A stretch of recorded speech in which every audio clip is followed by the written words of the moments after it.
super The interesting. the aha moment. And what I'm going to do is take what Claire is saying and build on it to the digestive system, because this was another conversation that Claire and I had, which was why we love our work is that, but if this happens, then this happens. If this happens, then this happens. If this happens, then this happens. Well, I Making those think connections is it's just, true. it's just It's fun.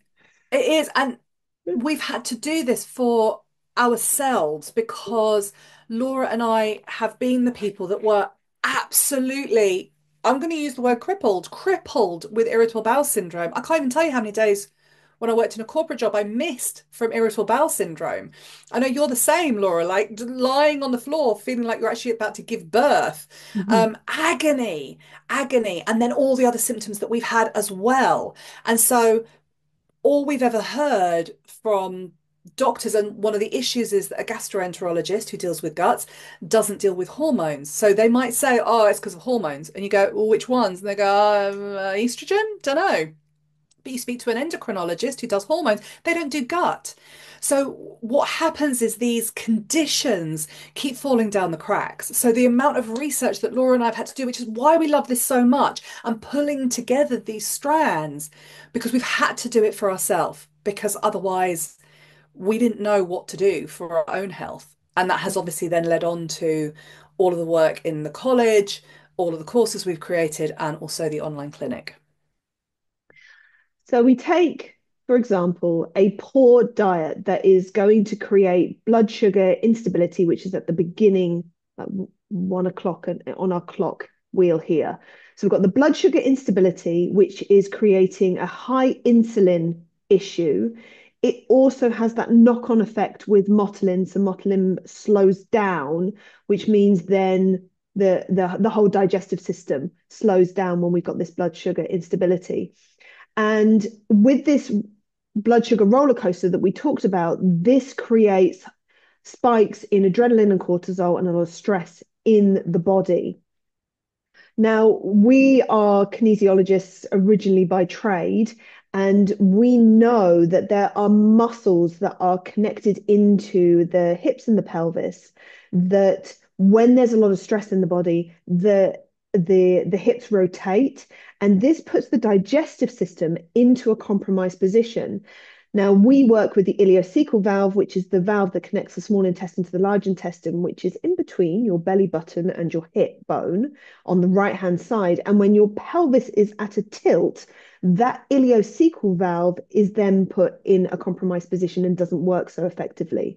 And this is where food is moving through our digestive system. And if that ileocecal valve, ICV, is not in the correct position, then we're going to struggle getting that food through the system.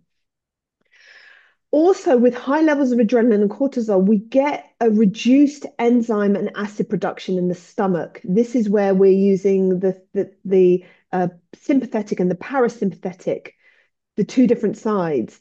When we're in high stress, we're in sympathetic, and our digestive system with enzyme production and acid production is more in the parasympathetic side of the nervous system. So then moving on from stress, when we've got these high levels of stress, we're moving on to the pregnenolone steal or pregnenolone priority, which I think is a better name for it. We have lower levels of progesterone, lower levels of testosterone, and higher levels of estrogen. Progesterone really keeps estrogen in check. And so when progesterone is missing, estrogen can go a little bit crazy. And we get more of an estrogen dominant picture, a progesterone deficiency picture. When we have high levels of estrogen, we get a boosted serotonin, which can be a nice thing, but it's also where our pain receptors are triggered. So this is where some of the IBS griping pains can come from heightened serotonin. From this, when we've got a high estrogen picture, we get elevated histamine. There's a dynamic that happens in the body where more estrogen, more histamine, more histamine, more estrogen, more estrogen, more histamine, and around it goes. And histamine is a hormone that we make, which is to do with itching, allergies, inflammation, hives, and we get heightened inflammation. And then this is creating more of a reaction to foods. So this is what we often hear people saying is, I used to be fine, and now I think I'm allergic to everything. I'm now allergic to all these different foods that I could eat, and I don't understand why. When there is these heightened levels of hormones, you've got this heightened levels of stress, food intolerances, this can really stress out the liver. So then the liver, which one of the jobs of the liver, it has many, many jobs, is to detox our estrogen, to process our hormones. It can't do that. That means that we're getting more of an estrogen buildup, and which is more stress and more cortisol and more serotonin in the bowel. And so we've got this IBS that creates this erratic eating. When we're allergic to everything and everything hurts, then we don't want to eat. So then we go through periods where we sort of starve ourselves, and then we're starving, and then we just cram anything in. So then we're back in that erratic eating that makes our blood sugars unstable. And round we go.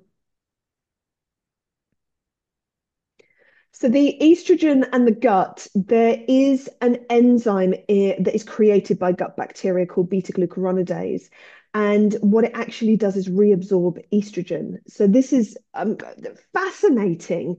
This connection between our hormones and our gut is so important to look at. And we do this with all of our clients as we go, is there this connection that's happening from maybe an estrogen dominant picture with a progesterone deficiency picture and this compromised gut that is potentially reabsorbing estrogen and making the situation worse?